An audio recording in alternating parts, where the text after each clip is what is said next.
You want to be blessed? Let me tell you something. It's a great way to start the week. You want to be blessed? You bless somebody else. I was just in Walgreens, and I walked into Walgreens, and I'm going back and forth, and I'm looking for what I want. And as I was walking out, I actually put my stuff on the counter and asked the lady to hold it for me because I didn't want her to think I was stealing something. I need to go check something in my car and make sure I had the right product. And this girl walks in, and I noticed her. God had me notice her for some reason. I don't know.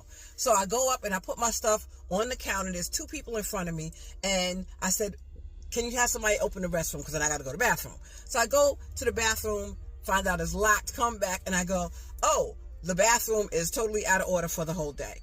And the girl that's standing in front of the register looks at me and says, oh, I thought you were a manager. I said, you thought I was a manager? She said, yeah. She said, because you said you had to go to the bathroom. And then she said, she called the manager. So I said, you know what? I am a manager. She said, I wouldn't want to be a manager. I said, I'm a manager of my life. Okay. So as she's ringing up her stuff, the lady's ringing up her stuff, and she says, the lady keeps saying to her, your card is declined. And she says, but I know I have $200 on there. It's my EBT card. I know I have $200 on there.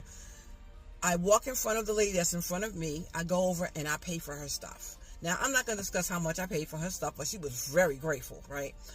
And she had two more items that she was paying for, so she's paying for those. And she says, oh, thank you, thank you. I said, no problem. I said, sis, just pay it forward. Just pay it forward. Normally, it's a random act of kindness, and you don't even see the person that does it. So I said, just pay it forward. So she says, oh, she said, you know, I just had 2 transplants, and I just got my port out. I said, now I'm nosy. What kind of transplant? She said, it was my 2nd kidney transplant. I said, really? She said, yeah. She said, and I'm living in a hotel. Now, I didn't know all of this stuff, but God highlighted her to me.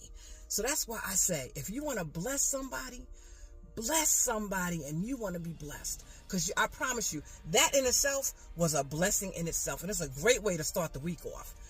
So if this resonates with you, drop me a I'm blessed in the comments. And random act of kindness. Pay this forward. Send this to somebody else, because somebody else is looking for a blessing.